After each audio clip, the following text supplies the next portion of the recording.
Welcome to Beyond the Closing Table with Setco Services. In this podcast, we delve into the world of real estate and explore what happens beyond the closing table. Join us for insightful discussions and expert interviews that will change the way you see real estate transactions. Welcome to Beyond the Closing Table with George Brandon Jr. I am George Brandon Jr., sponsored by Setco. Today, I'm super excited. We have Lisa Burwell, owner and proprietor of VIE Magazine. But before we get into what VIE's doing today, I want to know about Lisa. So, Lisa, where'd you come from? Where'd you grow up? I grew up in a town called Duxbury, close to Plymouth, Massachusetts, and Duxbury. Cape Cod. And Duxbury is one of the most beautiful, idyllic towns in the country. It sounds small and quaint. It is so small and quaint, and they did it right. You know how so many developers even now don't do it right? Well, that town has a 1 acre restriction. Like, you cannot buy a piece of property under 1 acre that kept like such the purity. Yeah. And they're super strict with their codes and everything. And it's on the beach, and Duxbury Beach is like one of my most happy places that I ever have been before. And so when I need to go home. Do you go back? I have gone back quite a lot. My parents passed away in the last 10 years, but my sister still lives there. So we still go back. Yeah. All right. And it's like my roots, my home. So how was growing up there?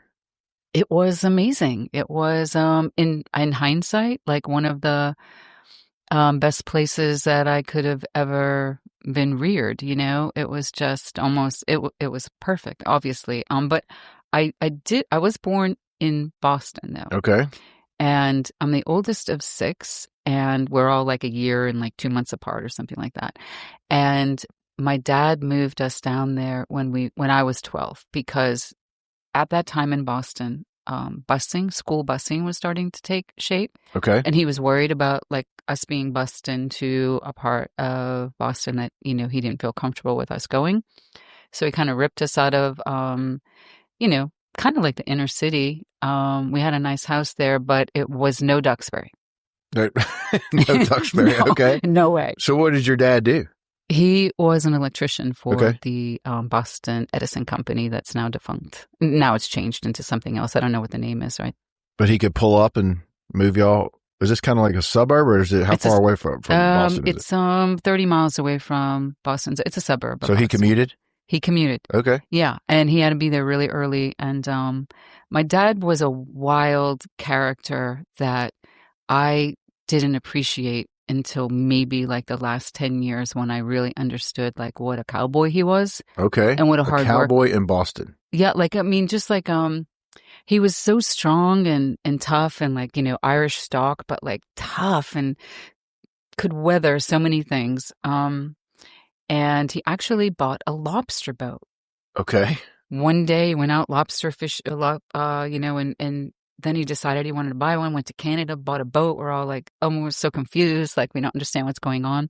And he really wanted to do this. And he did it, but he still worked his full-time job and then ran a lobster boat with 600 or 1,000 traps. I don't know how many, but a lot. Okay. He just like went and did it, and we were like so confused. Okay. But he loved it. But then he had like, you know, his battle of Waterloo with that. You know, different things happened. The lobster business changed where, you know, I don't know what happened, but it wasn't what it was when he first went into it. Got it. And the lobster market tanked. It tanked. Yeah. That can be a thing with seafood. Yeah. And so he got kind of caught in a quagmire there. And it was interesting. I mean, it was a very, very wealthy town. Gotcha. But there was like, you know, like in most towns, except for Seaside and where we live here, like the good side of the tracks and the bad side of the tracks, the other side of the tracks. Yep. You know?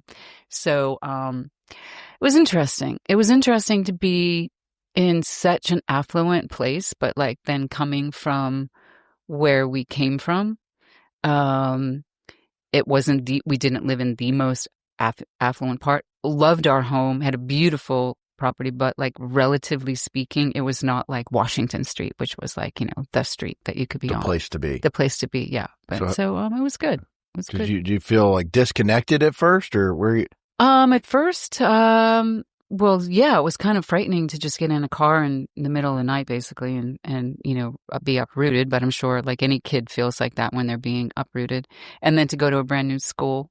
But I met a friend this first day that I was there in 7th grade, and we are still friends today, and I'm going to see her in 2 weeks. Really? Mm-hmm. In Duxbury? She lives in Marshfield, which is the next town over. Okay. All right. Cool. So how was high school in Duxbury? It was good. So Duxbury. You got to look it up. We like just to see it. I mean, it sounds so nice. There was a, because it was so so wealthy, and this is really a sad part of the story, but when I was in high school, because the kids had all the fast cars and the money, there were a fair amount of students that we had gone to school with who died from drinking and driving car accidents. And there was so much to do about it that the Boston Globe actually wrote an article and called us Deluxeberry. Deluxeberry. And because it was so luxe. Oh, gotcha. I was associated with the drunk driving. I was like, where's that tie in? And they were saying, Deluxeberry, they don't take, the kids, they give the keys to the car of the Ferrari and all that, and they can't handle it. You had people in high school with Ferraris? Yeah. Lord, baby, Jesus. Okay. I like it. All right. Pretty swanky. Yeah, but I was a cheerleader. I was in track. I was in choir. I played the flute. I was in plays. I worked every Friday and Saturday and Sunday at a donut shop. I did all of that while I was going to high school. Okay. Do you know how to make donuts? I do not. I know how to make really good coffee and make a good cup of coffee for it and sell the donuts. Time to make the donuts. Do you remember that Dunkin' Donut commercial? It's time to make the donuts. Yeah. Anyway, before your time. But you gotta know how to make the donuts. Okay. Yeah. All right. So sounds like a pretty easy, cool, fun high school experience. It sounds like that, but you were busy. I was busy. Yeah. Oh boy, I was busy, but I had drive in me. I was born with an 8 drive. Yeah. Don't know where it comes from. And at numerous times in my life, I wish that I was not born with this much drive. It's called a superhuman gene. Yeah. Okay. You can get a DNA test. I've got one too. Serious? Yep. Yeah. There's a certain gene. Okay. That gives you this drive. It's relentless. I don't know if my doctor's really just blowing smoke, but she says I have it, and somebody else we know has it. Okay. So I bet you have it. Okay. That's total sidetrack this thing, but just if you wanted to get your DNA tested, and you can figure out if you got this superhuman gene. That might be true, and I don't know about that, but actually, it's just like how God made me. Yeah. God made me the way that I am, and I am today the exact same way I was when I was a kid. I think you're perfect. That's okay. You're a mover and a shaker. You were out there in high school trying to make that money. I was. You saw the other little cheerleader pull up in her Ferrari and you wanted that thing.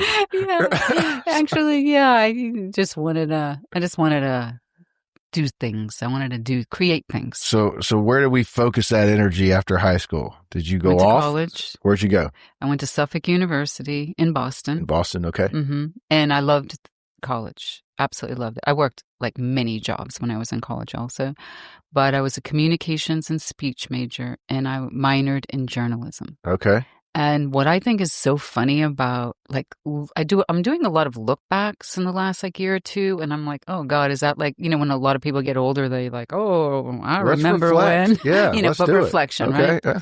And I'm thinking, God, how odd is it that everything that I had hoped, to use my skill set that I actually learned in college is everything that I actually ended up doing in my life, which is kind of unusual. It's unique. Especially today. Yeah, especially today. All these crazy degrees people can get, and they're worthless. But that's probably another podcast. And I, when I was in college, I wanted to be a reporter that jumped out of helicopters and covered war. Really? Yes. I just don't see this beautiful human in front of me doing that. That's what I wanted to do. You're jumping out of a helo, with a M16 strapped to your back much of that, and a camera. Adrenaline. Yeah. I guess I could possibly be an adrenaline junkie. Nothing wrong with that. Where did the kind of passion for the writing or journalism come to start in high school, or is just high school? High school. Did you write for the paper or anything? I would write, and all of my professors and said, you can write. Okay. So you parlayed that into college. Parlayed that, and then parlayed a lot of speaking. So then I had an internship at TV station in Boston, which was like, Boston is like the third major market. So I'm like 19, 20. I'm interning in major market television studio. And I think the second day or third day I was there, some guy walked past me and he said, "I need her." And I'm like, okay. And then my bosses said, "Okay, you can go with him." And then I went down to this huge studio, and they needed me to be on camera to do a public service announcement where I had a monkey and a parrot on my shoulder and some other animals. And it was about like the animal refuge, don't. Okay. And that was like the second day. And I'm like, okay. I worked in major market radio stations. Hold on. Let's go back. Your first time on camera, you got a parrot on your shoulder? Yes. And a monkey crawling on you? Yes. And then another animal. Did the guy just walk by and... That's a good-looking lady there. Come on, we're going to stick a monkey on her back. Yes. Okay. That is actually what happened. Okay. And then my boss... Fair enough. My bosses were like... And then I was in several other commercials, too. Okay. That they would keep pulling me into. What were you there to internship? Like, what was your role? I worked in the... well, I was just supposed to be, like, typing, on the Chiron. I don't even think they have that now, where you're typing, and just getting coffee. I was supposed to be like learning and basically getting coffee, and you were like the go-to girl to do anything, just interning. Yeah. And then there was an anchor on the news, and then I really can't go down these rabbit patches, but anyway, yeah, you can. What did you have an infatuation with this anchor? Where were we going with that? I did not. Okay, what did he do? Other way around. But gotcha. It was just always inappropriate. Like, hey, try this, be on camera, blah blah blah. Were you comfortable out of the gate? No, I wasn't. It's kind of an awkward situation if you literally had a parrot on you and holding a monkey. Well, then I had to do other PSAs on like literally nuclear disarmament, and they would just tell me what to read, and I'm like, how do they think me should be talking about 19-year-old talking about nuclear disarmament? Yeah. Well, and then I was on the speech and debate team when I was in college. So we traveled all around the country. And if you can picture what a lot of debaters look like, they're men. And they're usually, and I say this like lovingly and not disparagingly, but kind of nerds, and they're super smart and kind of geeky. And there was me, and I like am the same now as I was then. And I knew one of these things is not like the other. So when we would be in a debate and all these guys and like, glasses, and I would sit there like literally professors around the country would just go like literally like physically shake their head going, what is she doing here? A little out of place, huh? Yeah, but were you good at it? I could, because I went to Suffolk because I intended to go to law school. That was my intent, because they had a great law school. So I was going to do undergrad there and then just segue to law school. And my uncle and my aunt all graduated from the university and very successful in Boston. My uncle was the deputy mayor when they did the Boston Redevelopment Authority, and my aunt ended up being a judge. And so that was the trajectory that I was going to shoot for. Okay. But then this speaking all across the country and winning a lot of awards. And I had a professor, well, the dean of the college. This isn't a good story to tell, but it is like reality that things happen. I could not even walk with my class because I started speaking on the speech and debate team as a sophomore. And because I was really good, you can speak for 4 years. So he came up to me and he said, "You're going to speak again." And I go, "No, I'm graduating in June. And he goes, "No, I need you for another semester because you're good and I want you on the team." And I'm like, "I'm not doing it." And he said, "Well, you've got 2 classes with me right now. And if you don't do it, I'm going to incomplete you and you're not walking." Damn. You must really been good. Dude's going to fail you out just to keep you on the team. I mean, but like, most people would call that blackmail, Lisa. Well, but the moral of that story is, as horrible as it was, and it was, like, I did grow up in the school of hard knocks. Yeah? I did. Well, it's also a testament that you're probably really good if he was willing to go that far to keep you on the team. Yeah. Well, all right. So where'd you parlay that? Well, didn't go to law school, right? No, because I decided to get into like film and TV when I graduated. So you said, I'm sorry to interrupt, but you didn't walk. So no, you had to stay another I had semester? To walk the next year without my classmates. I did walk. Okay. But it wasn't like with my peers that I went to school. Did you even take a class the next semester? I didn't have to take it, I don't think. Maybe I did. So you're just there to be on the debate team? Yeah. Okay. All right, cool. Well, I might have taken a class. Those 2 classes might have been the next year. I can't remember, but probably not. Probably not now that I think about it. So the TV bug bit you? TV, yeah, because, then this other story happened, which is like ridiculously radical. But then I started working on the assignment desk for the news, the 6 and 11 o'clock news in Boston. And I was just like, a lowly paid person, like cranking out the news for the on camera to read it. And then the head of the general manager of the station said, we're going to promote you to be assistant assignment editor. And I'm like, I'm like dispatching like police, radio, go to city hall, cameras and all that to collect the news. So I'm on the assignment desk, which is like being in a war zone. Okay. Basically, because you have to beat the clock and you have minutes before you've got to get the story and send the van out and bring them back. And I'm not sure how I'm here right now. Okay. But okay. And then, so I'm trying to like paint this picture a little bit, and I don't want to date you too much. But don't date me too much. But it's like. I got like do you have like a police scanner that you're listening to? Okay. Yes. All right. Yeah. And that's how you're tracking stuff, and then you dispatch the TV crew. The TV crew. Okay. And then bring it back, and then that'd be kind of fun. It was exhilarating. Yeah. I mean, it was completely exhilarating, but I'm going like 6 months ago I had a parrot on my shoulder. Now I'm here. Yeah. I had a lot of opportunity. Like I fell into opportunity. I'm sure part of that was people saw opportunity in you, but okay. Yeah. Okay. Well, I don't know. I just, it's pretty random. Yeah. So this is a big station, right? Yeah.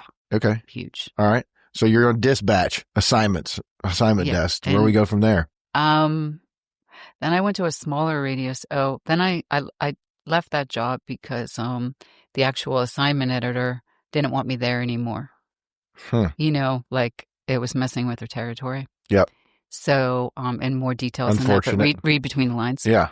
And so then I went to a radio station down near my town in Duxbury, and I did everything. I did a lot of voiceover work. I did acting, commercials, and then I left there and I went to a film production company where, again, I was at that time just the receptionist, but then.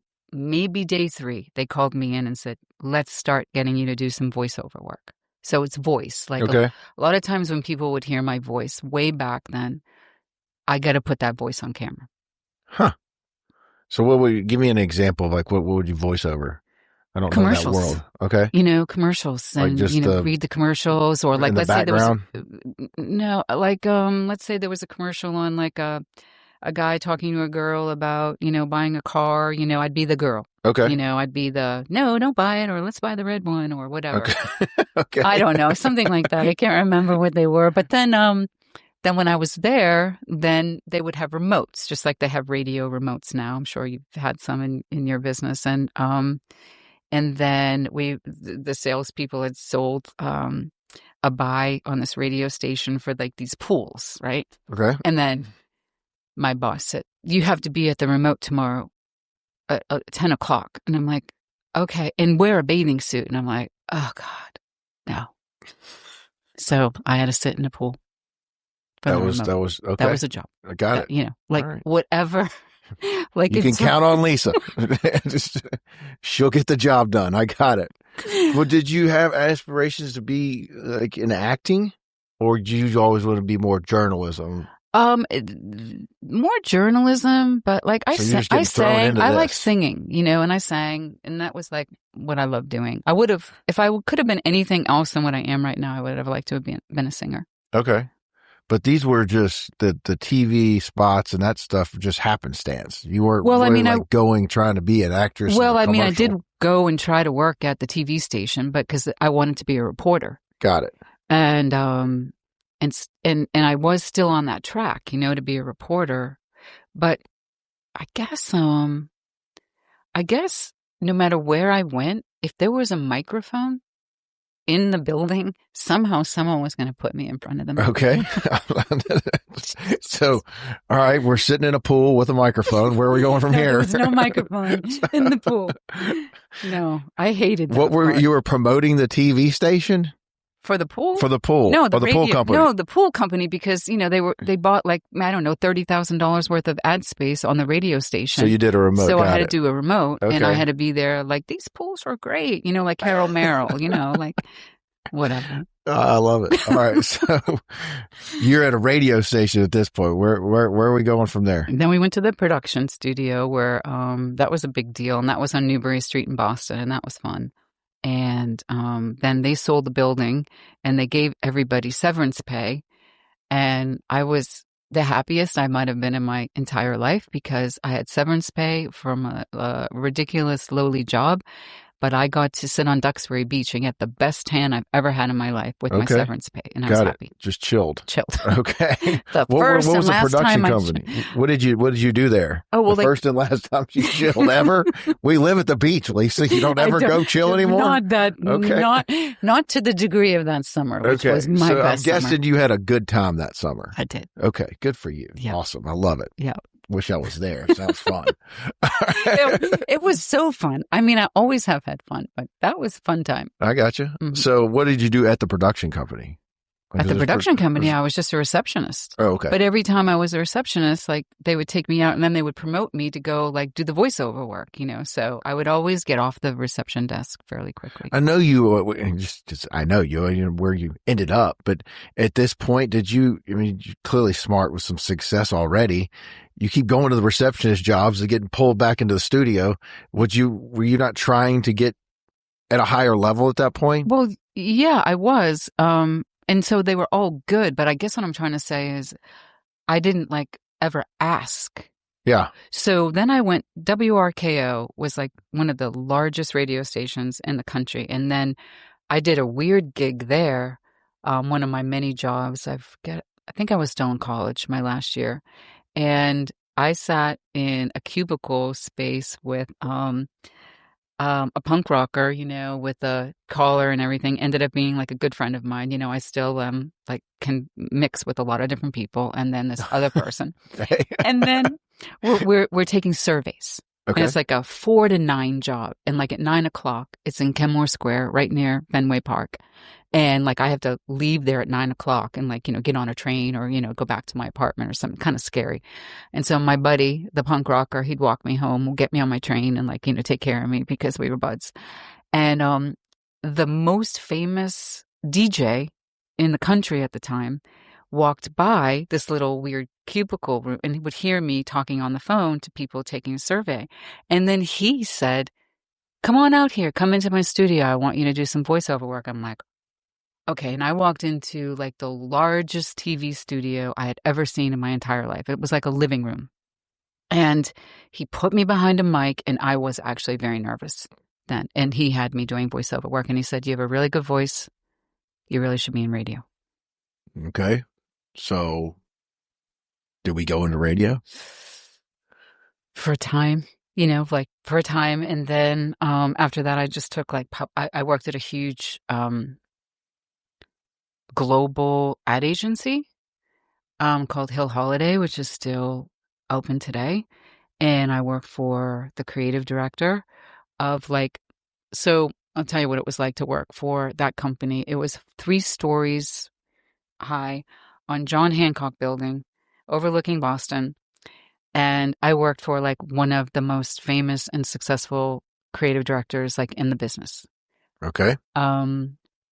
Everyone you just jump from surveys to that? Yeah. Okay. Well, I had my degree. Yeah, no, I know. I'm not discounting what you had. But yes. It's just, yes. You're you paint this picture of I'm taking surveys outside of Fenway Park, and all of a sudden I'm working for the number one creator in the world. It's like, pretty much. okay, all right. I'm just making sure I'm tracking. You're tracking. Okay. And so he was so scary, and there would be a line, like literally maybe 20 people deep, that had to wait in line and talk to me before they went into his office to pitch them like they're creative for Porsche or Infinity. Or one day, a woman in Indian garb with her bodyguards walked past me into his office, and I'm like, who is she?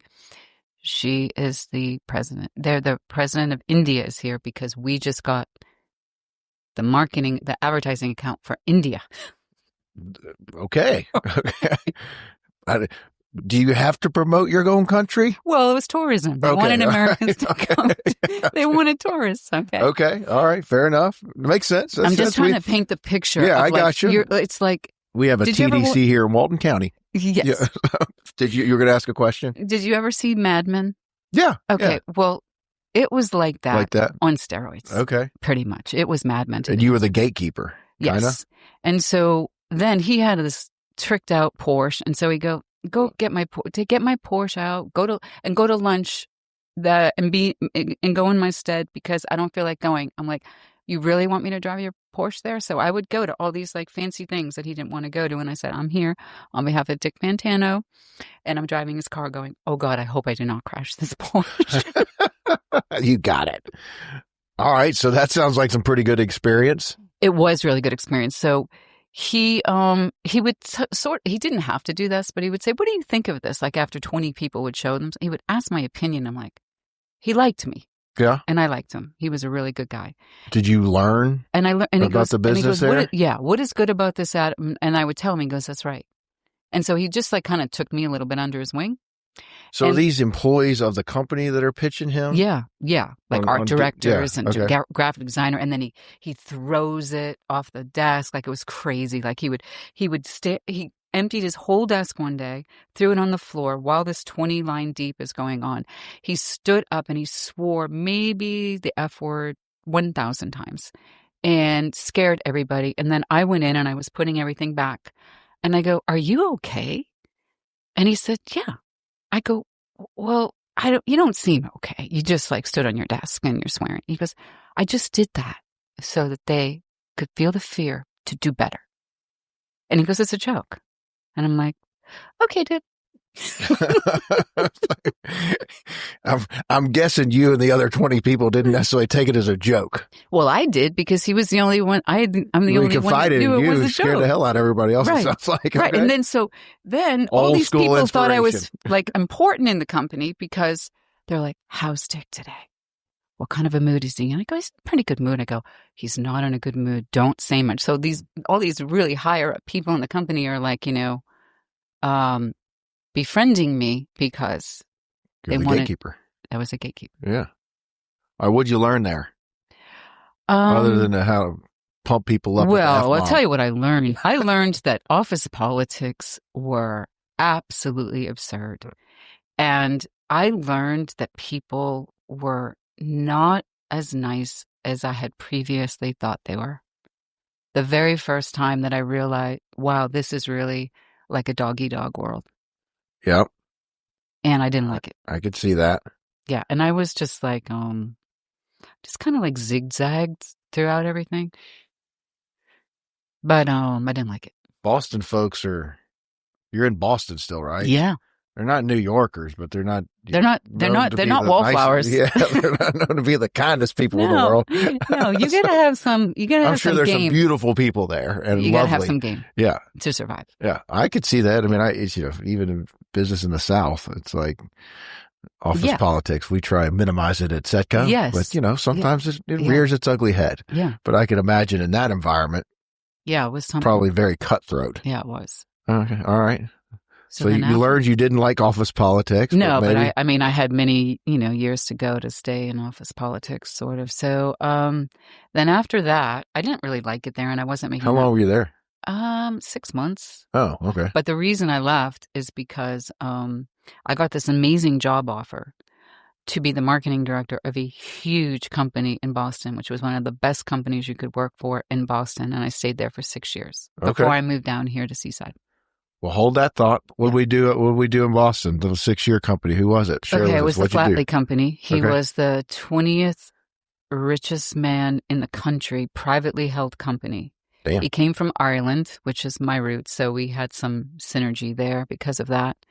And he was a plumber, and he came with $20 in his pocket when he was younger, and then he amassed an empire, and he owned thousands of apartment complexes, 14 hotels, radio stations, TV stations, nursing homes, and $1 million of industrial real estate. And I was the marketing director from where I sat outside that door with the man on the desk. That is where I landed. Okay. So are you marketing like all these things? I marketed a lot of them. So I did the commercial real estate first, and then I went into retail because I own 13 retail throughout New England, in the 4 states of New England. Then my friends, who I'm still friends with today, did like the nursing home division and the residential. It was the thing. It was only massive. So who is this gentleman? Thomas Flatley. He died about 10, 12 years ago. It's a Flatley company. The Flatley company. And you've landed again outside the man's door, right? Yeah. Well, I was close. Yeah. I mean, he liked me. I have a really funny story. Everyone was afraid of him. Mm-hmm. And obviously he was smart and tenacious and talented and possibly cutthroat to be able to do everything that he did. He was really good friends with the Kennedys in Boston and all the Cardinals and very Irish Catholic. And so I would be planning a lot of events like with the Kennedys and like all these events that I had to do. So when I do events here, like they were different events. They were like big time things that we were doing, benefits on golf courses and all that. And he was friends with all of these people, like the players in town. So I was the only female on the executive committee when I got that job. Okay. Nice. And I was 26. Out again in line. And I was 26. Damn, good for you. And the only other female in the room was the secretary that was taking minutes. And I was there. And everyone was so afraid of him. My boss, who I loved, was just an amazing guy.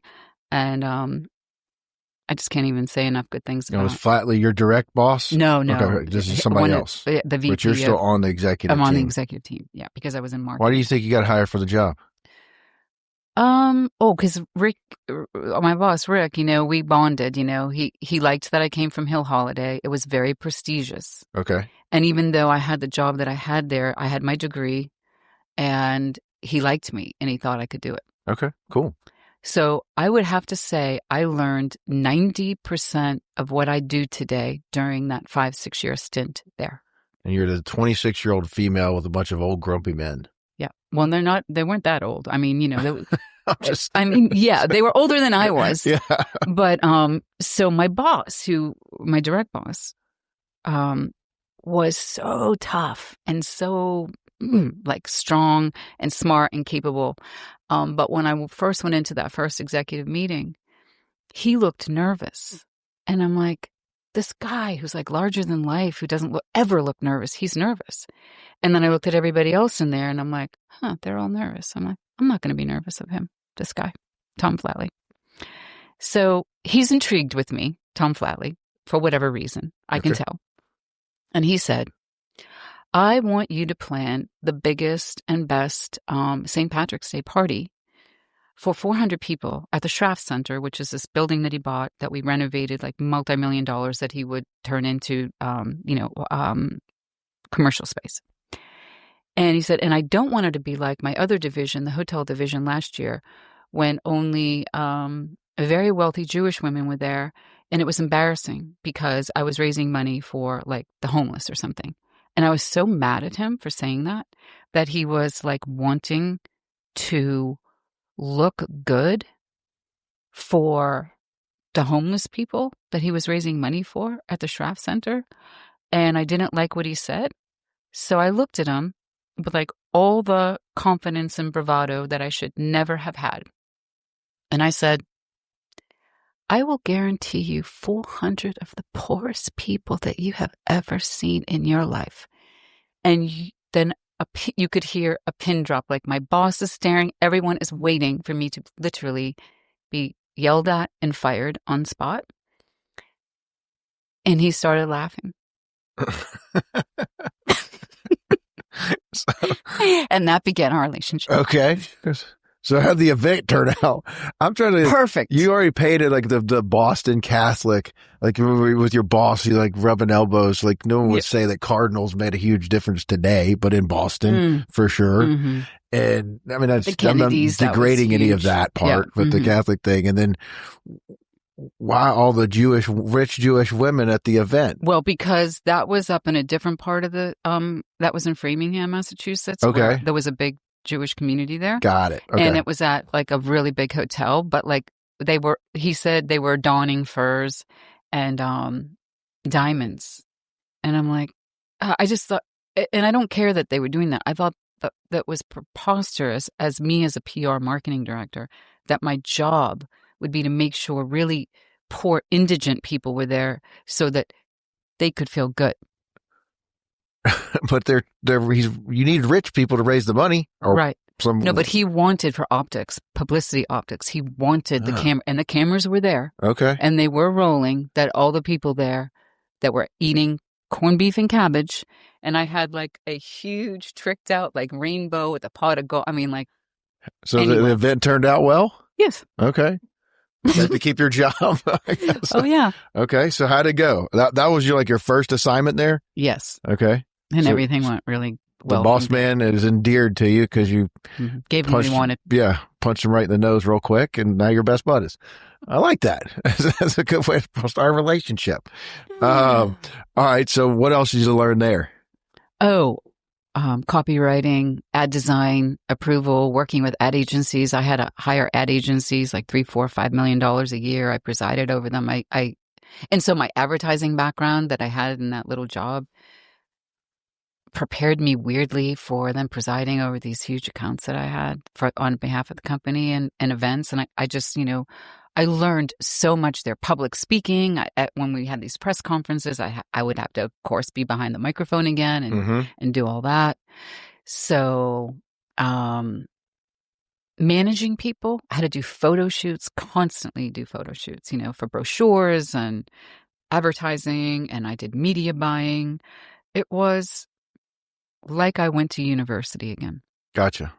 So you're kind of jack of all trades marketing. Yes. All kinds of different stuff. Right. All right. That's an invaluable, especially since I know what you do now. Yeah. Education, I'm sure. Yes. Since like the groundwork back then, how odd is that? Like I feel like my life was just like this. Like I'm not crediting myself with it. I really think it was just God. Like every single thing I did was a stepping stone that was going to go somewhere else, And it was a long road.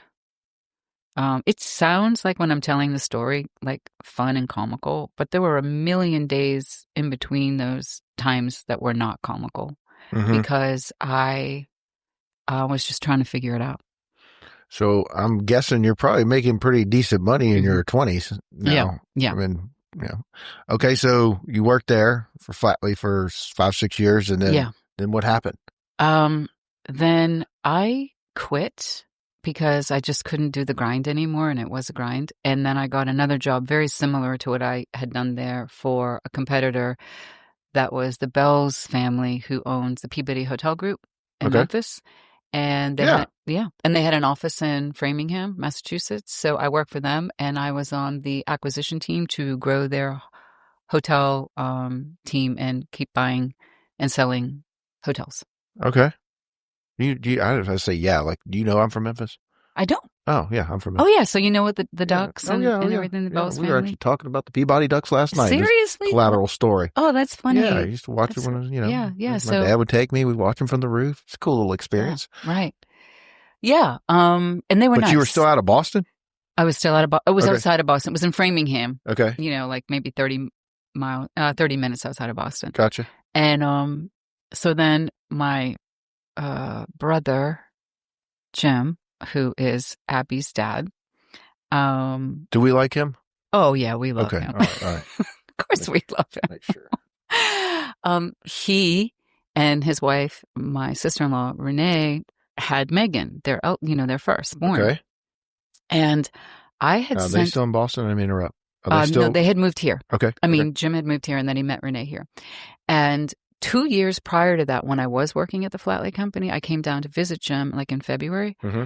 And I'm like, oh, it's so snowy and muddy there. I think I'd like to live in Florida. So I sent my resume to Seaside 2 years before that. Then I met the Bells Company. Okay. And then I get a call one day. Yeah, I found your resume. I go, from 2 years ago? Yes. A good filing system. Exactly. They're organized over there, I guess. And then they said, we'd like to fly you down for an interview. And okay. Shoot, I don't want to go there because I didn't want to. I wanted to keep my job, and I was, okay. But then Megan was 3 months old, and I'm like, well, if I go down there, I can stay with Jim and Renee and hang out with Megan and meet my niece.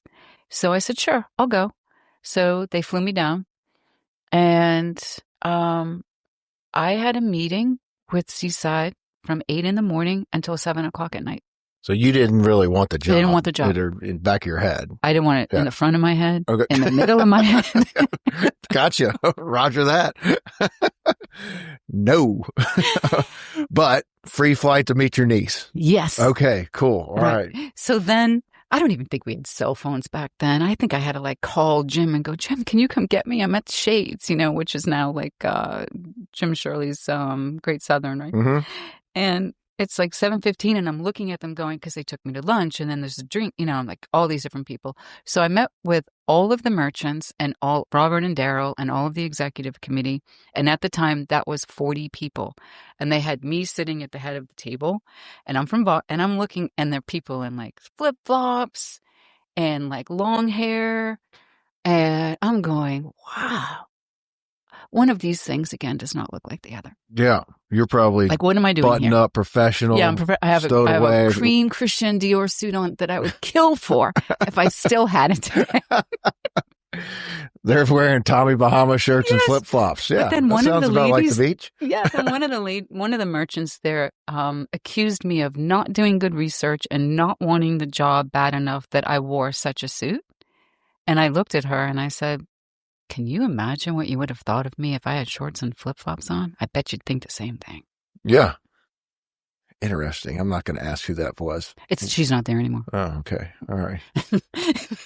But if you don't know, when my parents came here and opened, my dad came from an environment in Tennessee where wore coat and tie every day, even for real estate clothing. Right. That's what you do. Yeah. I mean, that's probably loosened up a lot. Yeah. I was respecting the situation. But they got down here, and I think as he tells the stories, a realtor told him, if you wear a coat and tie, you're a banker, we don't trust you. Well, that's true. Well, I know that because I was here way back then, and that is true. Yeah, but respect for you. You're coming from Boston in a corporate environment. Right. Right. I could see myself doing the same thing if I wasn't as familiar as today. Yeah. You want to look professional, especially coming from a bigger environment. Right. But even if I was to do it again today, I don't think I would do it differently. Yeah. Maybe a little bit, but I don't think so. I really like that suit. All right. I'm sure it's sharp. All right. So 7:15. Okay. So 7, I'm like, can you come get me? This has been the long. And I said, my brother has to get me because they would have kept me there till probably 9 or something because they were trying to know who I was. They were trying to know who I was at lunch, dinner, when I was drinking. And I'm like, oh, please. I'm thinking to myself, people, I just want to meet Megan. I cannot stay here much longer. I don't want to be here. That's so funny. Oh, Mr. Davis hears this. He knows. He doesn't care. No, I'm such good friends all these many years. And yeah. I was the chair of the Seaside Institute last year and the vice chair before. I still have such a heart for Seaside. I can't even tell you. But the job was for the merchants, the commercial space? Yeah. So was it the circle or semicircle, was it built out at this time? Yeah. Okay. Not as built out as it is now, but I was the first marketing director for the Merchants Association. So just them, not the whole thing. No, but you had to interface with everybody and do all that. So, Yeah. Well, that seems like maybe the comp was just as good, but it seems like a much smaller job. It was, but you know what? Boy, I needed to know everything I knew coming from Boston to do that job because I Really? didn't have any help and I had to do so much. And so my contract was increase gross sales the first year by 12% and the second year by like 15. So the first year was 80%. And the second year, it was like another 80%. So did you go up to that lady and like say how you like my suit now? No, I didn't. Oh, damn. But well, wait, listen, because I skipped over leading you there a little bit. Here. Yeah, like you didn't want the job. You still want to go meet your niece. No, so this is really, really the funniest story, and it might say like a lot about me. Well, it does say a lot about me, which is good or bad. But I didn't want it, so they offered me the job like 2 days after I got back, and I said, "Well, no, I don't really want to take it." Then they said, "Well, what are your stipulations?" So they told me what the salary was. It was really low. And I'm like, "No." I said, "But if you go up to this amount, if you pay for my insurance, on day one rather than waiting the 90-day period, and if you pay my moving expenses, I will take the job." And I'm thinking, they're never going to do it. 10 minutes later, they faxed me because fax machines were still then. Yep. And they said, "We agree." And I said to myself, I'm moving to Florida because I think it's poor sportsmanship to negotiate with somebody. And when they meet your terms, I feel it is wrong to not continue. So I moved to Florida out of good sportsmanship. That's fair. I mean, that's how you got here, but that's the right thing to do. I think I would, I'd be disappointed on the other side. Yeah. I said it. So I couldn't go back on it. Damn it. I lowballed him. Could have gotten more. Yeah, and that too. Yeah. Probably, yeah. My dad didn't talk to me for 3 months after I took that job. Because you moved? Because it wasn't as much as I was making in Boston. Even though they came up, it wasn't the same. And he said, I cannot believe I raised someone that stupid. I'm laughing with you. Since you're laughing, they can see us on video. I'm not laughing at you. I'm laughing with you. No, and I said, no. Just, again, know who you are and, what you've accomplished. So hopefully Dad got over that. He did. Okay. Well, this is so funny because I said, Dad, go back on your lobster boat, Dad. I really think this is the right thing to do. I really do. And so he came down like 6 months later and I took him to dinner at Basmati's and we did some events and he goes, this place is fantastic. And I'm like, okay, I'm not going to even bring up the other thing. Yeah. Yeah, we just went from there. Got it. Just put it away. Okay. Yeah. All right. So, how long did it take you to get down here? I think it was once you committed. 3 weeks to a month. Okay. Oh, this is like a super cute story though. So my boss at the Peabody Hotel Group, I said, David, I'm going to take this job down. And he goes, the Redneck Riviera, Lisa? Oh, yeah. No way. And he said, what are you, crazy? And he goes, what's going on? I go, no, I just think I need a change. And he said, all right, I'm going to offer you to send you around the world for 3 weeks and pay for the whole thing. And then you come back and then you tell me if you still want to move. Interesting tactic. This is your boss at the Peabody Group. Yeah. Okay. And he was so nice. Please say you took him up on that. I said, I didn't. I said, Dave, I want to go on these trips, but I will still know that I will go to that job. So I don't think I will do that, but thank you. And then he said, I am not filling your job for 90 days. And then after 90 days, if you're not coming home, I will fill your position. So I am sitting in my office above Modica Market in the Hall building in Seaside, and my phone rings. And I went, hello, Lisa speaking. Hey, Lisa, it's David. And I go, David, is it 90 days? He goes, it is. I said, I'm staying. That's a hell of a compliment, though. Yes. Yeah, that's pretty cool. Very, very, very amazing. Yeah. I guess in talking to you right now and sort of walking down memory lane, I did have some amazing bosses. Yeah. Sounds amazing. like great mentors. Amazing. Even if they did get on desk and yell F-bombs. Yeah. We'll have our pass. Yeah. It's Boston. There you go, Abby. Thanks. All right. So you're here. You're committed. You're in it to win it. Plus, were you still single at that time? Yes. Okay. So you didn't have too much tying you to Duxbury and Boston other than a good job, right? Oh, no. Actually, I was engaged, and that's really probably the real reason I moved. Oh, okay. Well. Yeah. And did then we leave him there? I did. Okay. Just make sure clarify for our fans out there. I was engaged to him 4 different times with 4 bigger rings each successive times. Wow. Mm-hmm. You are an overachiever. Definitely has that gene. Okay.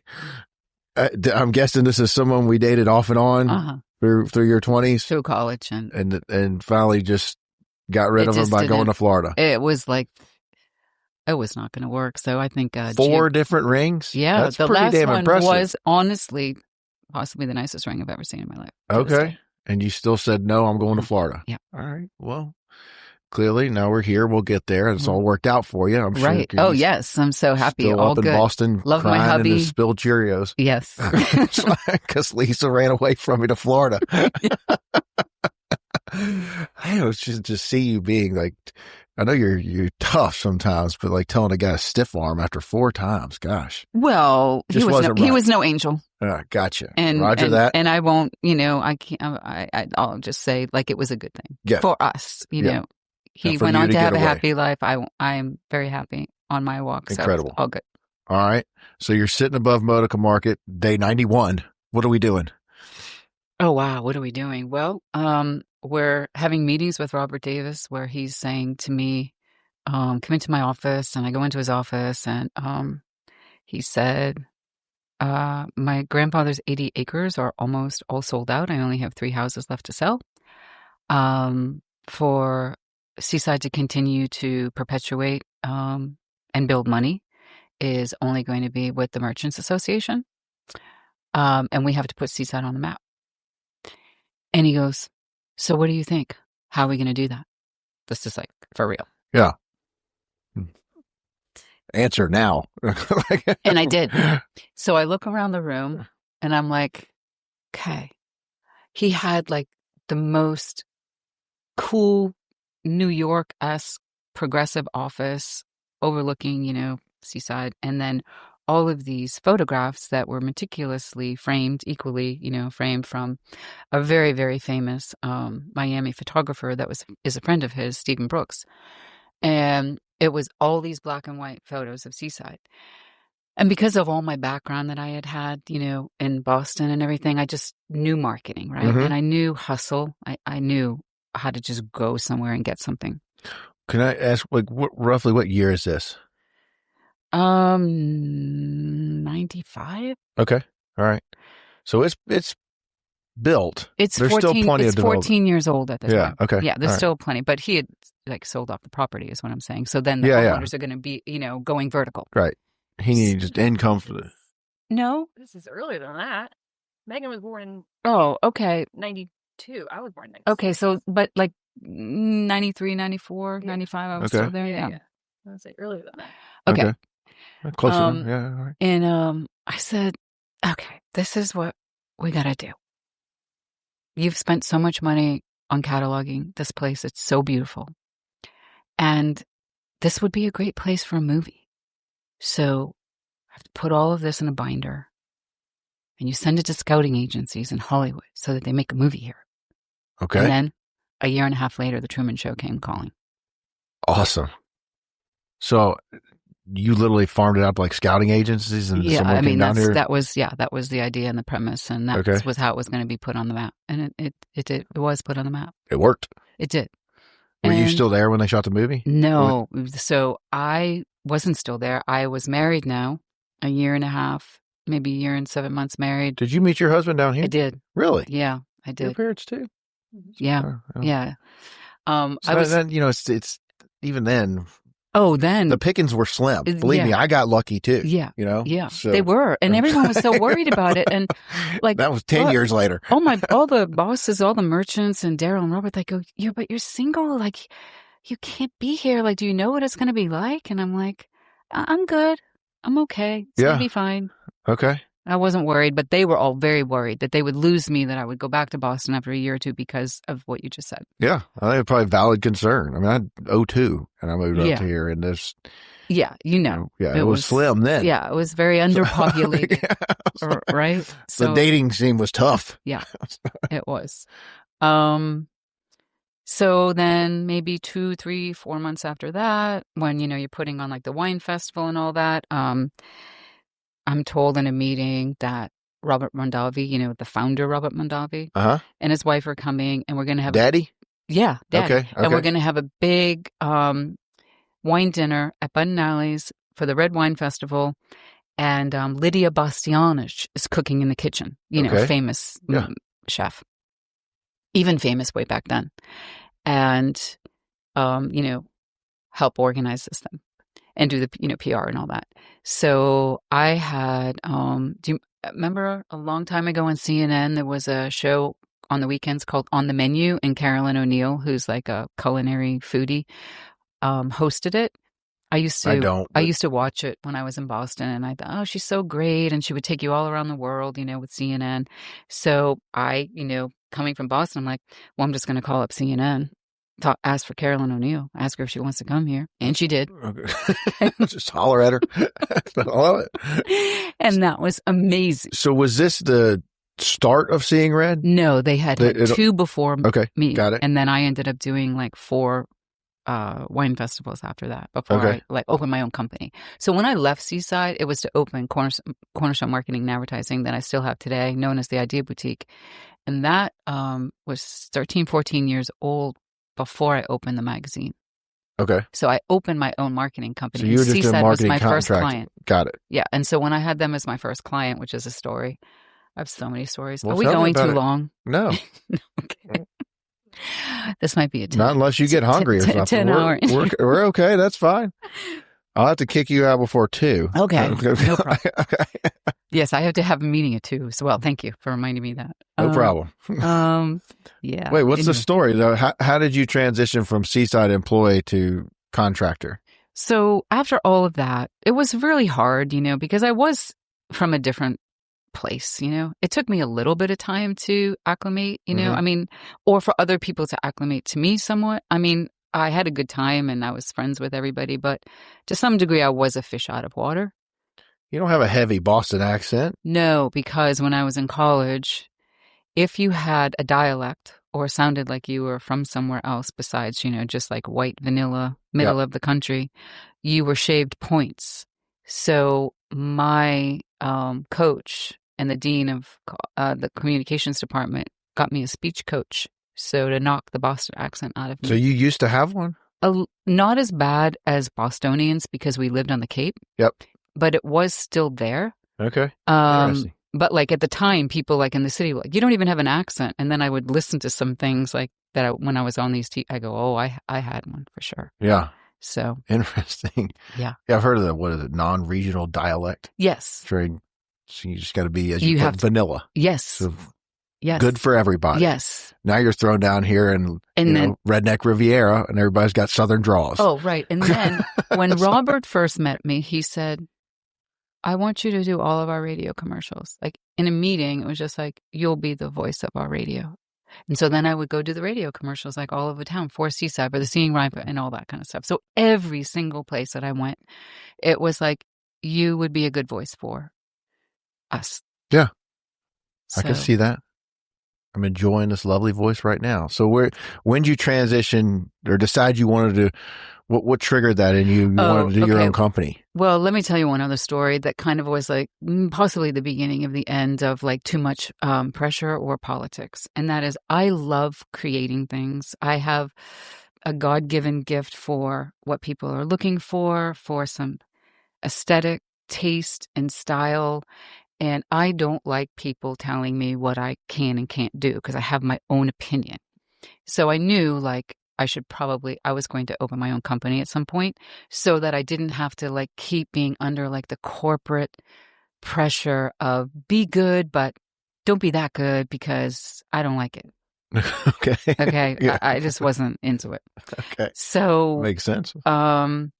Then I was in a couple of meetings with 40 different people at Seaside where everyone was arguing around the table of who was going to pay for things in Seaside. Was it going to be the landlord? Was it going to be the merchants?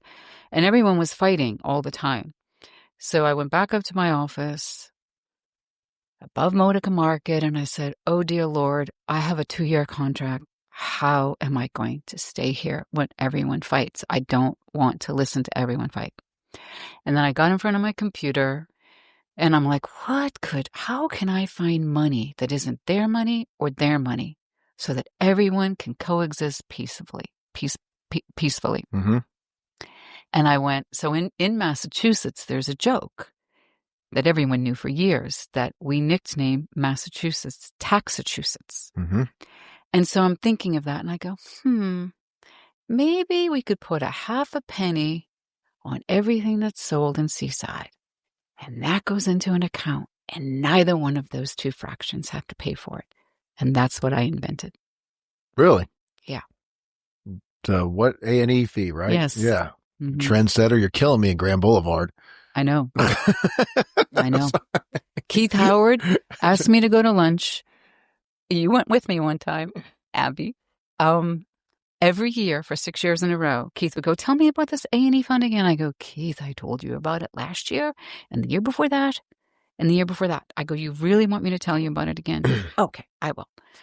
And then he finally pulled the trigger and implemented it. So what's it paying for? Or what was it? What were they fighting over in Seaside at the time? The cost of the marketing of the events. Okay. And, just marketing to like their own like microcosm of their marketing budget, like their own TDC, like to get people there. Gotcha. On, the merchants front. Because the rents were so high for the merchants, they couldn't really afford it. The landlord, Robert Davis didn't want to continue fronting it. And at the time, it was a half a penny. Mm-hmm. And then now some people have it at 3.5%, 2.5%, and all that.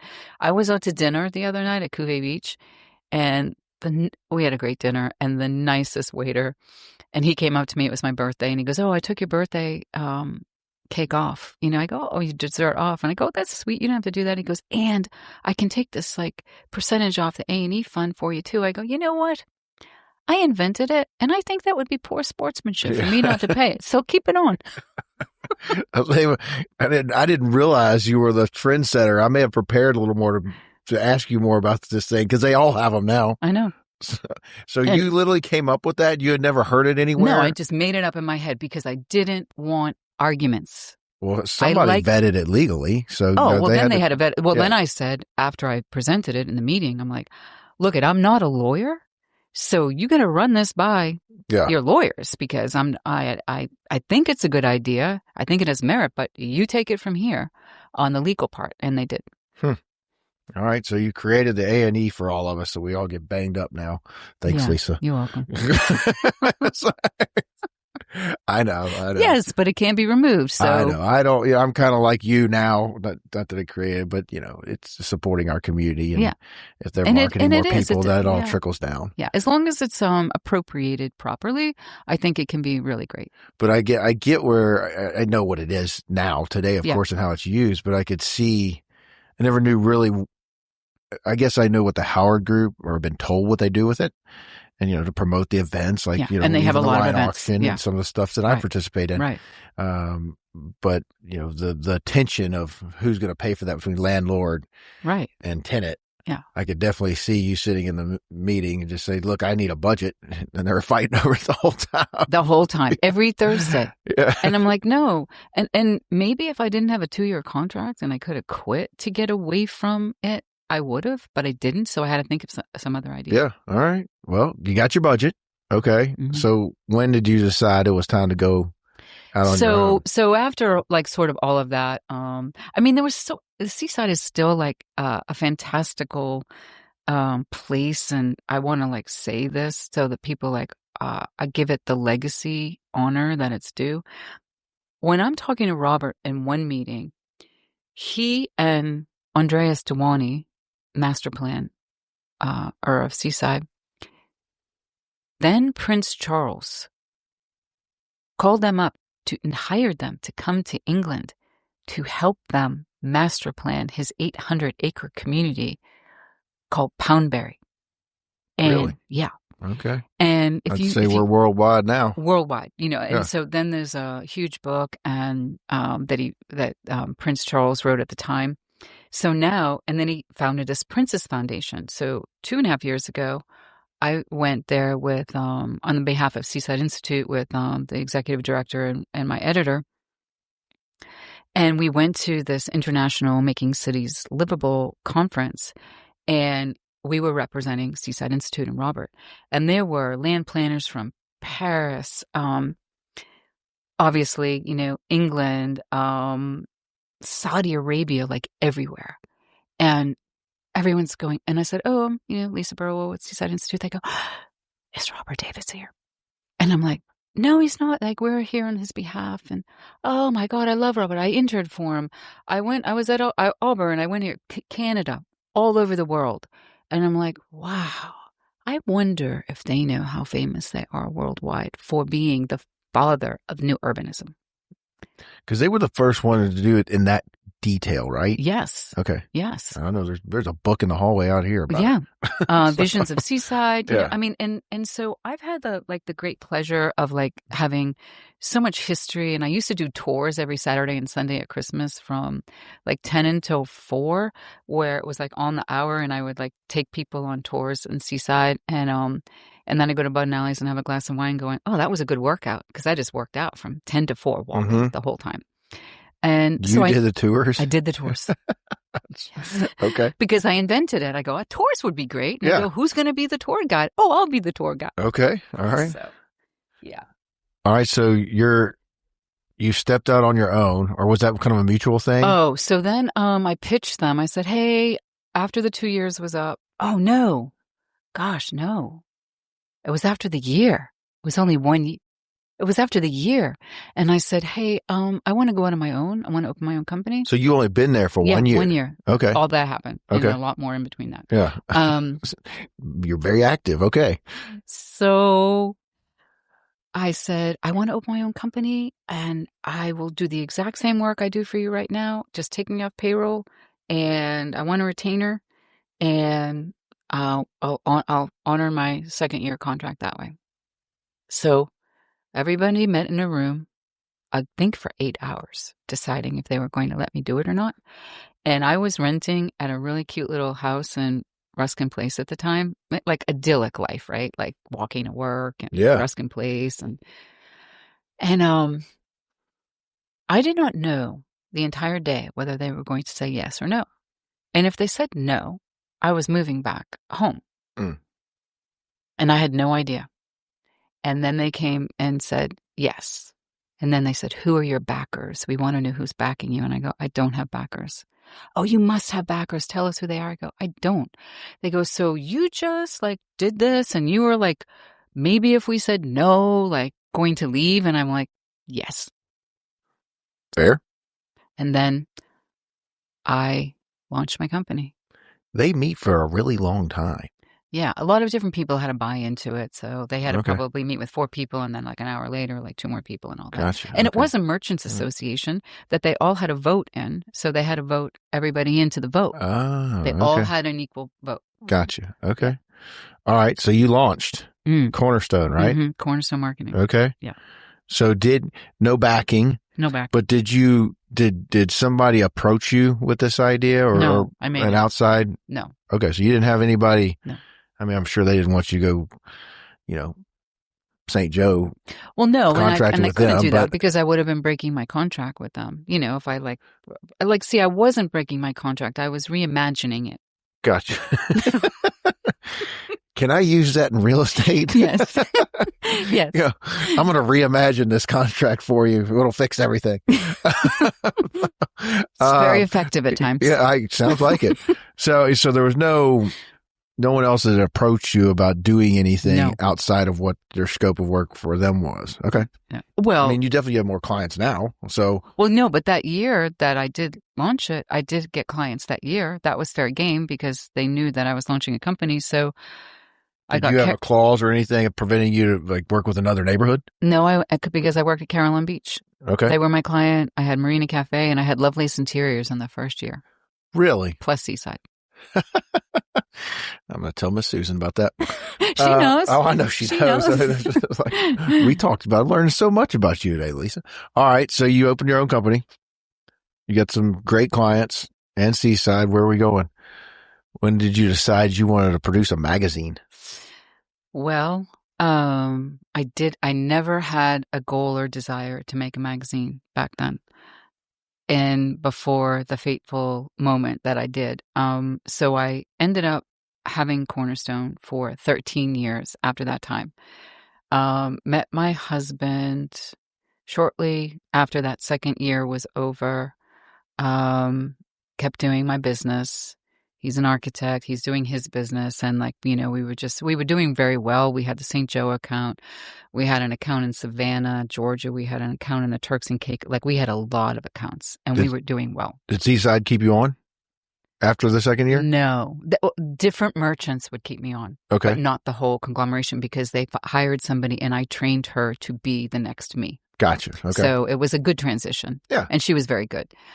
And she's still in town today too, but she does her own thing right now. Tammy Perkins was her maiden name, and she owns what's the t-shirt company that she owns? Hippie, Coast Hippie. Oh, and she's doing really well with that. Good for her. Yeah. Okay, cool.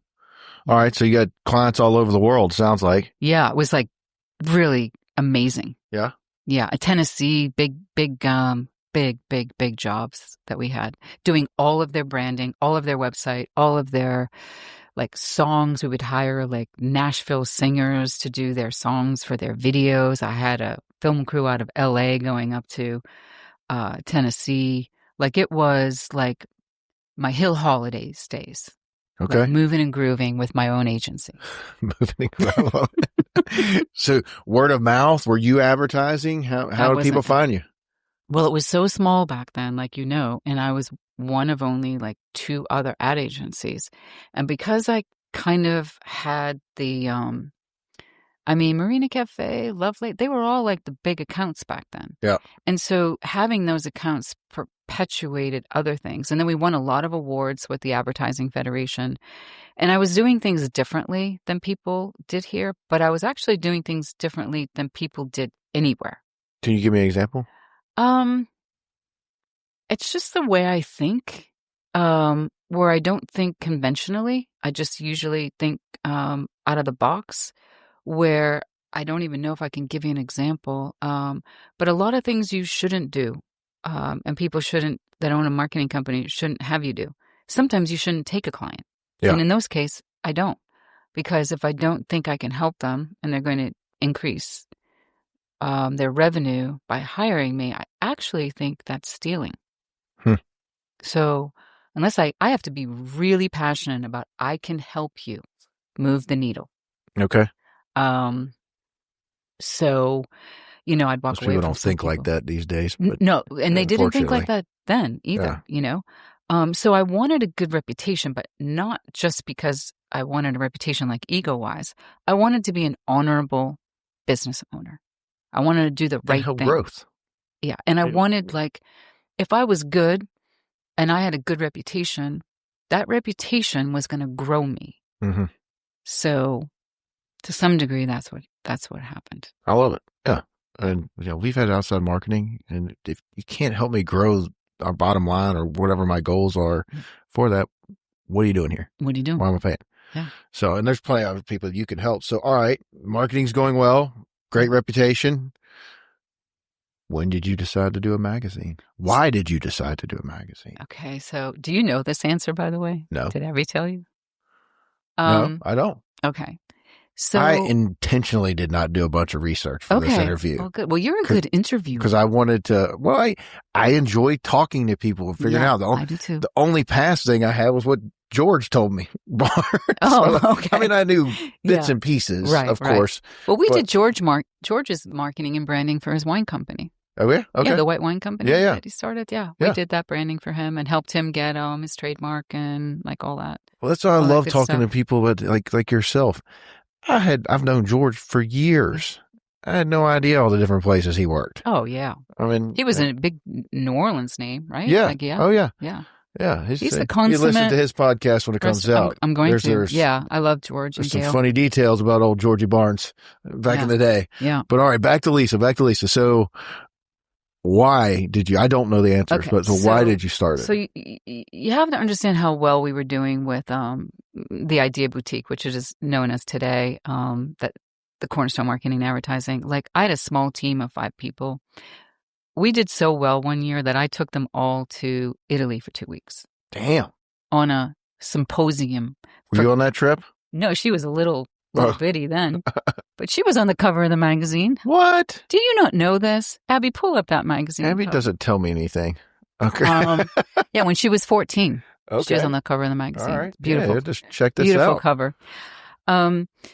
So things were good. I wouldn't say they were super easy. It was stressful owning a business and, my husband and I owning a business and having people, it's hard, right? Business is not easy. I get it. No matter what it looks like from the outside looking in, like, it is not, you don't see all the digging down into the foundation. You don't see the sleepless nights, the lack of funds, like so many things that are going on. You don't get depreciation of someone when they've paid an entire payroll and not paid themselves. Oh, yeah. Hello. Yeah, I've done it many times. I've done it many times. Yeah, it's tough. It's hard to coach that to people who don't necessarily understand it. But I think there's so much sacrifice. I've been there and done that. You have to sacrifice. Yeah. Most people won't. I think most people close their businesses because they can't even understand, like, I'm going to put my own money into it. I'm jumping, right? Mm-hmm. But the people that put their money into it have a prayer of it yielding at some point in time. No different than your marketing contract, you're yield buying in to get results. Right. So it's 2008. The stock market crashed. We're cooking. We did this office renovation on the next bay that we had. Took over. You're still back here At back there on Logan Lane. Yeah. That we had been in there for 23 years up until 2 months ago. I opened our second office. The first office I started expanding was in Grayton and Mystic Port. Oh, yeah. I was right on the other side. Oh, really? So that would have been in 2002. Okay, that's where you were? Yeah. We were the second title company. Wow. On 38. Wow. Frank was the only one I saw here. That was I think it was a good place for businesses to birth. And also, it was good for a long time for us. Yeah. It really was.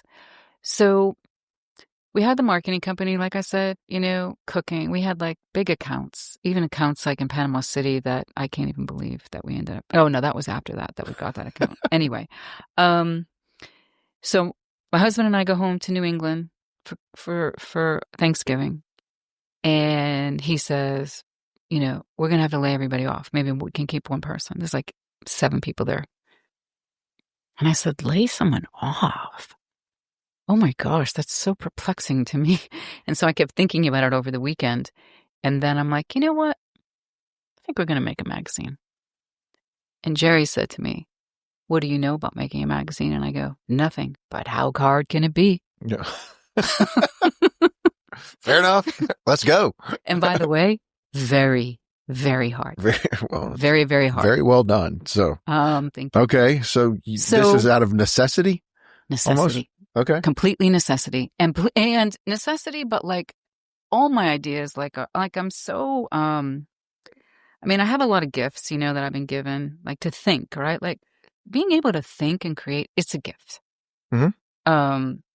So I was like praying about it. I'm like, God, am I going to close the company? I'm like, this seems like so preposterous to me. And then I just like literally like, I don't know how I knew it, but I knew like, magazine, I'm going to make a magazine. So I lived through that too. And it was a tough time, but like you did, created things out of necessity to make sure I didn't have to lay anybody off. Right. Did it just dry up totally?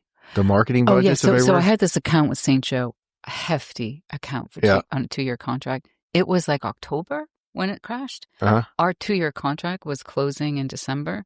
And I called up Tom Dodson, who's now at Alice, right? Mm-hmm. He was there in that. And I go, are you renewing my contract? He goes, no way. We just laid off 90 people. Yeah. Then 2 weeks after that, they laid off 120 more. Mm-hmm.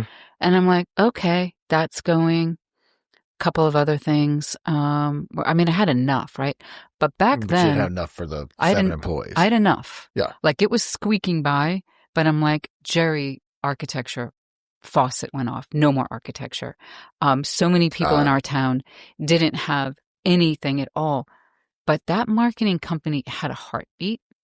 And so I started the magazine. And the magazine didn't make any money for the first 5 years at all. And this is what it did, though. It bought me 3 new clients that I would never have had if I didn't have the magazine, because people would say, hey, I picked up this magazine. I go, do you want this account for $1 million over there in Panama City? I'm like, I'm that stupid that there was a client for $1 million in Panama City and I didn't know it. I was thinking the same thing. Not about you, but where is this client? Anyway, so a marketing budget of $1 million. Like, okay, cool. So I go over there, right? And then I have my meeting. And then they go, oh, well, it can't be $1 million. We were paying like some Tallahassee company $2 million a year. I go, they had $2 million a year with you for 10 years. I'm so mad at myself that I didn't know that. And so I go over there and it's Christmas time, the day before. It's the day before Christmas Eve. And the guy that had been there for 10 years said, you make me a billboard campaign that I like because I hate all the billboards we have, and I'm going to give you this piece of business. So I'm telling you, when I drove back from Panama City Beach to my office, I literally, in my mind's eye, saw tumbleweeds like on the road and no cars because like our area was so depressed back then. And so I'm like, it's a good painting of a picture. It's like a Western movie because everybody's gone. Gone. Like, well, I was here. Like, apocalyptic. Yeah, no, it was tough. So I thought like, wow, like what would make a good billboard? Have you ever done billboards? Oh, yeah. Okay. I did billboards before, but I didn't have to do them in 10 hours or I was going to lose like a $750,000 piece of business. Okay. So I'm thinking on the way home, like, oh, okay, what would make a good billboard? I know everyone's depressed right now and everyone's scared. So what about if we made a billboard that said happiness is, and then like it would be like the beach or this particular condominium that they had or something like that. So I go back to the design studio and I go, I want you to mock up these billboards. I want you to use these 3 images. I'm going to do happiness is. Then I go over it the next day and I present it to him and he sat there at the head of the table and he went, I love these. You got the business. And I had that account for 9 years. Awesome. Love it. Great success story. But I wouldn't have had it. All fair, you're going to tell me where this company is. It's got $1 million marketing budget. Yeah, I'll tell you offline. Yeah, because you just can't believe this. You can't make it up. Like some of the things. Well, that's awesome. Yeah. So, but that person picked up the magazine? Yeah. Okay. Picked up. Then, was the magazine pushing? I mean, was it breaking even? It was no. I had other businesses. Other accounts, that were paying it, that were feeding it. Okay. The shortfall, but I still could do that, feed it, and pay my people. But kind of a lost leader, though. A total lost leader. Yeah. Oh my God! I like talking to you. We're very simpatico. It was a lost leader. Look that word up. No, we're in sync. I know. Synchronicity. So. Yeah, that's how we did it. So were your clients also, would you ask them if they wanted to buy ads? But if they didn't, I wouldn't push it on them because I knew Balance. I had 2 hats going and I was very respectful of that. But they liked the magazine too. Then Sister Schubert, Sister Schubert rolls that you buy. Well, she got her hair done at a hair salon in town and she picked up the magazine and it was the same salon I went to and the owner knew me. And so she walked in the door one day, sweet as anything, and said, I love this magazine. I want to do a coffee table book. Can you make me a coffee table book to raise money for my Ukrainian orphanage? And I went, yes, I can. I've heard her speak before. She's just as sweet as can be. Anything. And she's really not a great speaker. Her story is very good. Yes, she's so sweet. She just, she's like a little old lady who makes biscuits. Right. But did you know she had a Ukrainian orphanage? That's where I was going. Isn't she from Alabama? Yes. Okay. But she's so philanthropic and a lovely person. So she went there. And when she realized the plight of so many orphans, she made an orphanage there called Sasha's Home. And she adopted a child from there who had 2 club feet And she brought him back on a plane, and her husband picked her up the plane. And she said, meet, I can't remember his name, meet so-and-so. I have to get his club feet fixed. And he looked at her and he go, he's never going back to Ukraine, right? And she goes, no, he is not going back to Ukraine. We're adopting him. That's awesome. Amazing. So we had a party to raise money for her Ukrainian orphanage at Alice Beach at Kaliza Pool. And we were the first party that was ever there back in November. So 1 month after the stock market crash. And we raised $80,000 that day for her. And her, awesome. Her marketing I think company. I remember that. Yeah, it was cool. I had hired swimmers. What do you call? Oh, why can't I even think of the name? Synchronized swimmers. Speaking of being in sync, from Miami that were all throughout the pool. And I didn't come, but I remember costume it. changes. It was like so unbelievable. But then, like, it seems like glamorous and everything. But then Jerry had to go to the airport and pick them up. And like and they're all Russian and Ukrainian swimmers, and he's got like 8 like really gorgeous looking girls in the car. And I'm like, oh my God, my life is so weird. Yeah, Jerry's having the time of his life. Yeah. So, yeah. Back to her.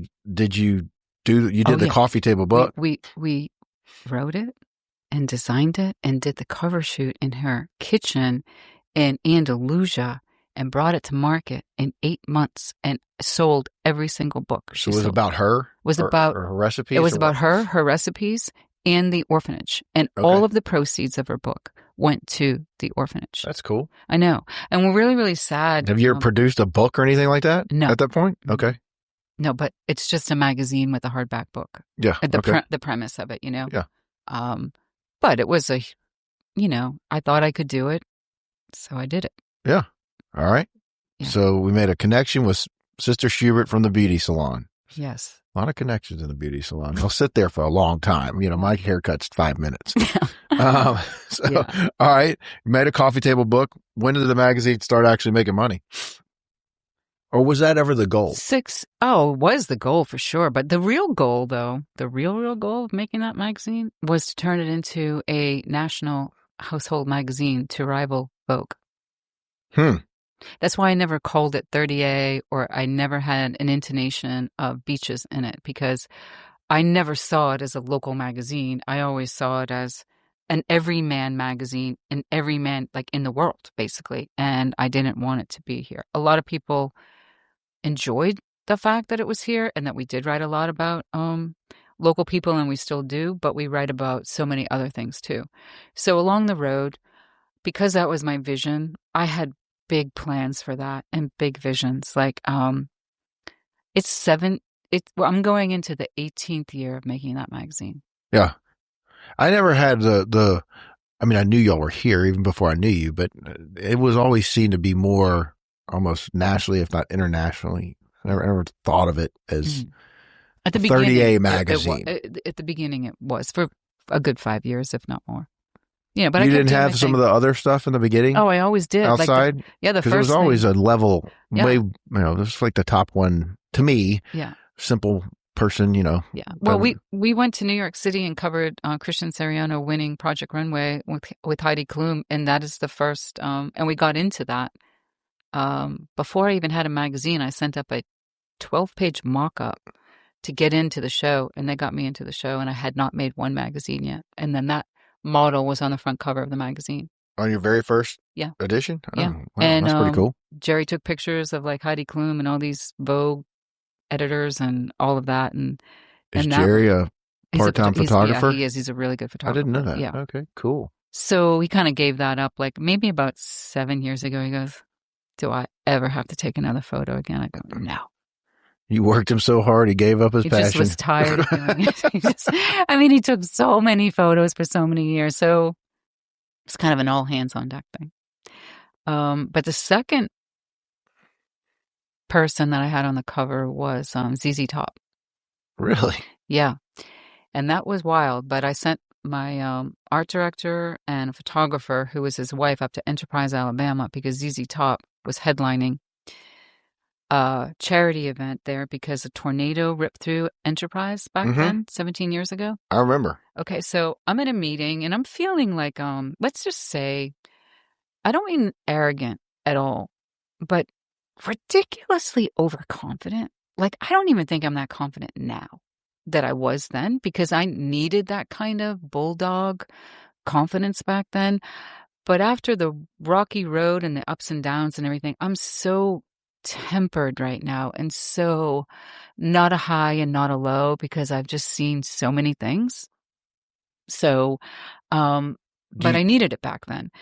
So I asked Jerry to call the PR person and say, ask if we could have them on the cover, because we were writing the feature article about it.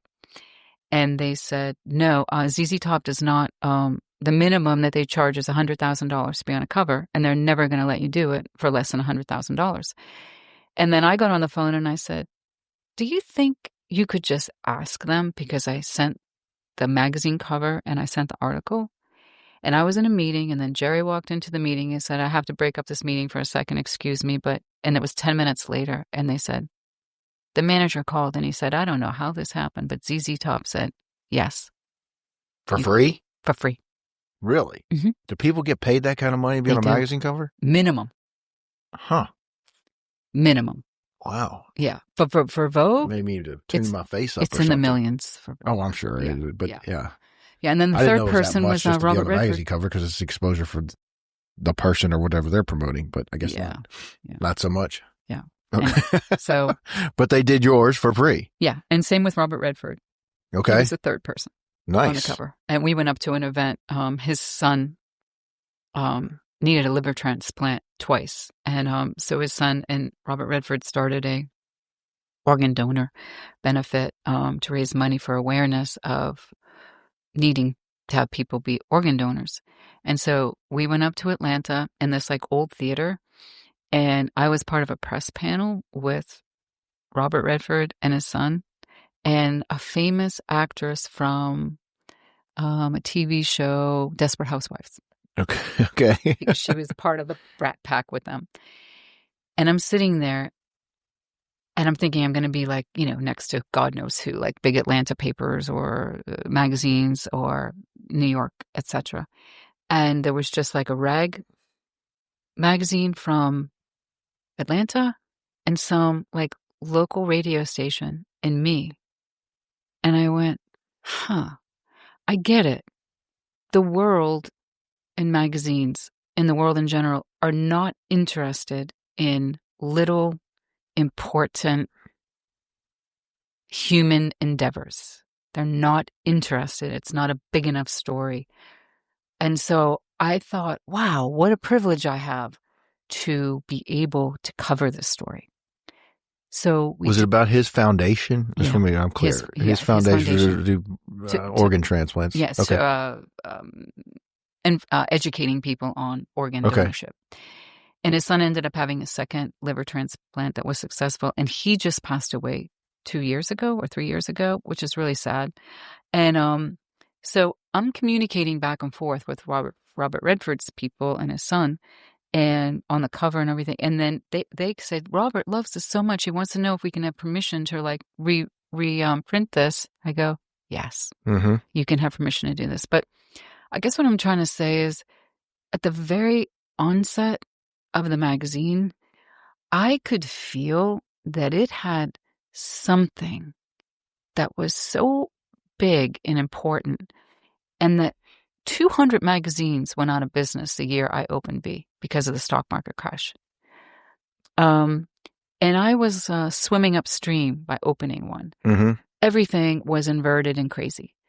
But I knew that there was a need for it, and I knew, wow, I am so privileged that I get to tell stories that actually nobody else is going to tell. You've kept that kind of mantra the throughout. Whole time. That's awesome. Yeah. So how has the, that downturn crash, I don't say the evolution of the internet, but the 2000s, and then, a lot of marketing strategies going in a different direction with media, period, social media, all different kinds. How's that affected you all? It affected us a lot. So those really big accounts that we had way back when, they don't exist anymore. Yeah. Only smaller pieces of business exist really now. No, they just don't. The other thing is, because I was in marketing. Are you talking about the magazine side? Excuse me, the magazine. The magazine side. No, not actually the marketing or both? side.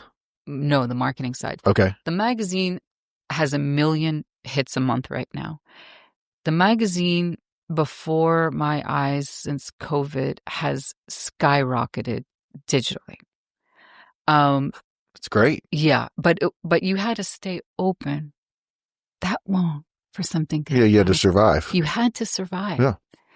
And I have a good game face, I do. But I will tell you, sometimes the game face was, is this a game face or am I a complete imposter? Like, I don't know where the line crosses, really. You wake up with a smile on your face and song in your heart, no matter what's going on. Put your game face on and let's go. Yeah. So why do you think, or what do you attribute post-COVID to the magazine's growth? So many people, as a result of COVID, found a new love for reading. And book sales went up 55% the first year in COVID. I didn't know that. Yeah, Makes sense. And everyone thought books were dead, right? Yeah. That books flourished. People, I think, were introspective and nervous about this new world that we were in, and they needed so much connection. And I actually had a product that offered connection, legitimate connection. Yeah. Like, it's not fake. It really is wanting to tell things and stories about people that no one is going to tell, because, like, it doesn't make money. So why am I going to tell this story? That's how other people think. And you know what? Elon Musk said, it doesn't matter if you don't make money at something. It doesn't mean you're not supposed to do it, because what people are supposed to do is create and create again. And if that doesn't make money, then create something else again. But even not making money doesn't mean it failed. And in my case, when I think about the road of, because we poured so much money into that magazine and had to sacrifice a lot. But if I didn't make it, the world wouldn't have it. Mm-hmm. And so it's okay, even though it's hard. Yeah. It's hard to sometimes go, how can you work this hard and you didn't hit like literal pay dirt, And sometimes it's just okay to create something. Yeah, I agree. And there's blood, sweat, and tears. Mm-hmm. All of us in business. Yeah. Fortunately or unfortunately, but most people won't get up and talk about the sacrifice. No. So I appreciate you sharing. Thank you. So the magazine's incredible. Thank you. Your digital distribution's gone up, it sounds like, which is amazing. Yeah. So are you making money off digital ads too? Yeah, and the podcast, believe it or not. And I not everybody, but I sell the. So what happened was, it's so funny, that you talked to me about my background in radio and all that, which I don't always have a strong connection to what I'm about to say now, but it is really important. So I was scared when COVID happened. Who was going to want to buy an ad in a magazine? Was this really going to be the death knell of us? And it could have been. And I had this idea, start a podcast. Not a lot of money. I had it in my office. I remember I knew I could talk. I love people.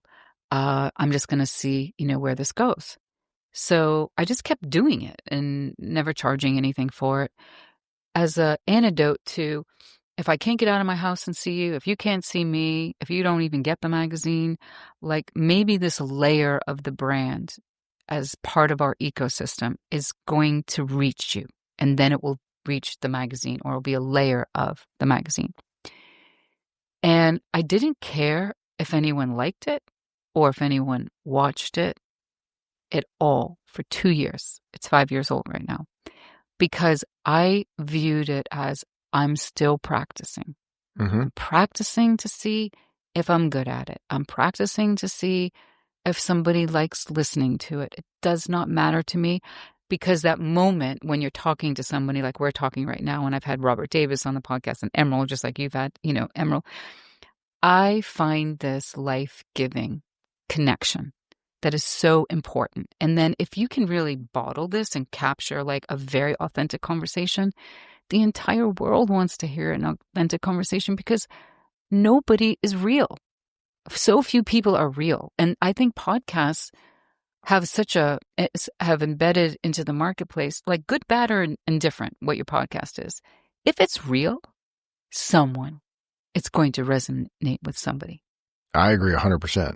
We started this one just because they asked me to. Yeah. I wouldn't have kept doing it if I'd not having fun and enjoyed it. Right. And meeting these people. And, it's a connection. Yeah, absolutely. And then people connect to you. I was been shocked at some of the people that have listened to it and then come up to me and like, oh, this was it's so good. Yeah, and they're very complimentary but learning about people locally and some, not locally, but I think you're spot on, a personal connection. Yeah. And we did lose a lot of that during COVID. Mm-hmm. And fortunately not as much in our area.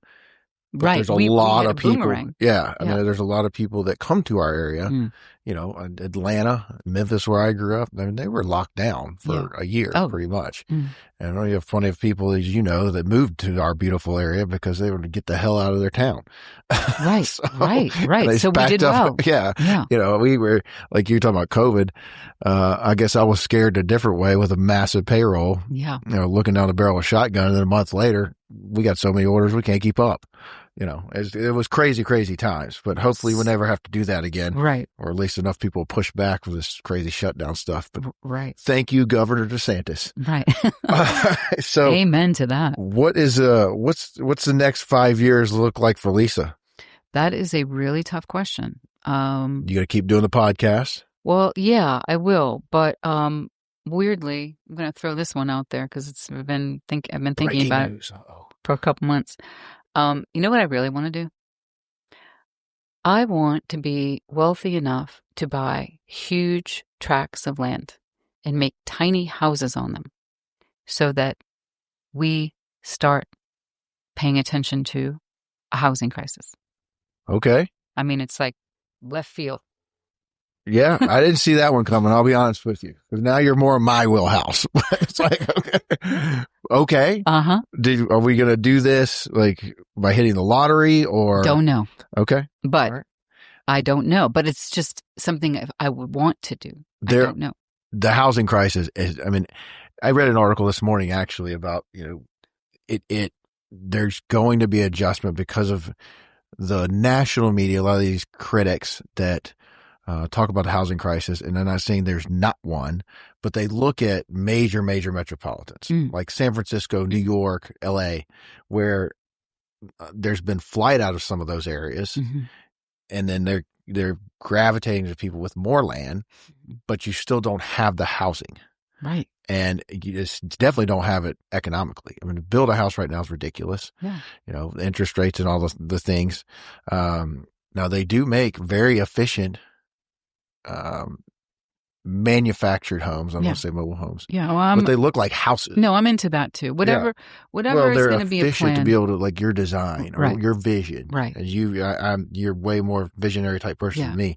But they do make these houses that you can pretty much lay down, and they're super efficient price wise. Right. So right. No, I know. It's that someone has to do it because I don't think the government is going to do it. I don't think it's ever going to happen. I don't think we should rely on them either. No, and I don't either. But someone has to step up. Yeah, as long as somebody could do it efficiently and make money, it'll get done. Yeah. Now there's, in our current administration, not to go too political, is not to try to pull back some red tape, but even here in beautiful Walton County, it's tough. It's very discouraging, the fees and all the government red tape you have to go through. And then to risk it here, you've been here long enough to understand, you go through all that. And then, I'll just say a group of people from an area show up at a county meeting and they shut it down, even though they've done everything and hundreds of thousands of dollars spent. Yeah. So that to me is our biggest challenge. There's money out there to get it done. Now, how are you going to make this money, and where are we going to do all this housing, Lisa? I don't know, but I can't get out of my head for like the last month. Really? Intriguing. Yeah. You got plenty of land north of here. I'm not sure you're going to be able to get that done south of the bay. Yeah, I don't know. So if that's the area, and I'm presuming this is the area you're looking at. Well, I would start here. Yeah. As like my tests. Well, and it's from living in this beautiful, so fortunate to live in this bubble, but I don't like all the apartments. I don't either. And there's a bunch of them. I know. They don't stop. There's 2 more coming online right down from our house. It's massive. Yeah.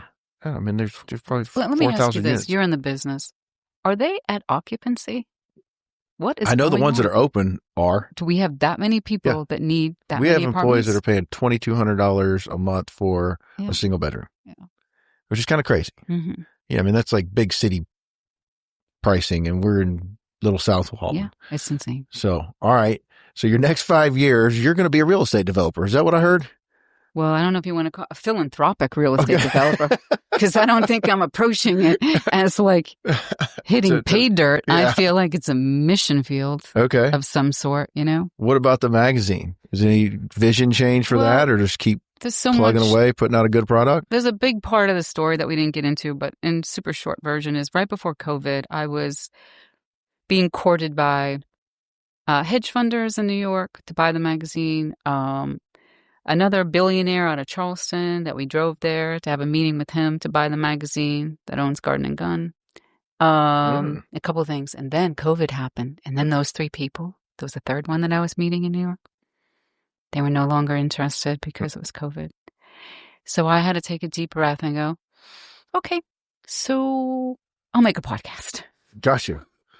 But you're still, I mean, the magazine's still, I mean, It is. you know, But it's always easy, like you said, outside looking in. But you want to hear the weirdest thing? The magazine is a better product today than it was before COVID.